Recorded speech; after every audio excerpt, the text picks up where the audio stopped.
Kamakailan ay lumabas ang video ni Billy Crawford na kung saan ay maraming netizen ang tila naging concern sa kanyang itsura.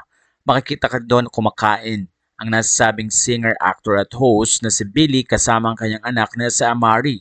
Nakita nila na parang sobrang payat daw ni Billy at marami ang nagtanong kung may sakit daw ito. Kaya naman naging concern ng mga netizen kung ano ang tunay na kalagayan ng health ni Billy Crawford. Kaya naman maraming netizen na nagsabing huwag daw masyadong pakialaman si Billy at hintayin ang magiging pahayag nito tungkol sa kanyang kalusugan at kung meron nga ba itong iniindang sakit. Ang iba naman yung nagsabing patuloy ang pagdadiet ng nasabing host at singer at minemaintain nga ang kanyang weight. Marami rin na nagsabi na merong proyektong gagawin si Billy Crawford sa France at maraming mga Filipino ang nag-iintay sa mga bagong pasabog ng nasabing international singer. Ayon sa mga fans, sana daw ay mas malinaw din na ibigay ni Billy ang katotohanan dahil maraming ang mga followers niya ang concerned sa kanya at nais silang madinig mula mismo sa bibig ni Billy Crawford.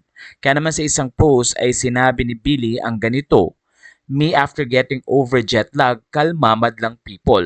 Matatanda ang galing sa France si Billy Crawford dahil na rin sa proyektong kailangan niyang gawin at dahil na rin sa post na ito, ipinakita ni Billy na wala namang dapat ipangamba ang mga fans at followers niya at ang mga nag-iisip na meron siyang karamdamang iniinda dahil lamang sa isang photo or video na ipagnakita sa social media.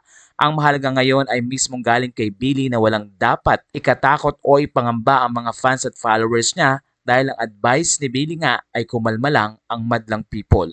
Sa puntong ito ay matatahimik na rin ang mga ilang issue na may kinalaman sa health ng nasabing international singer na si Billy Crawford.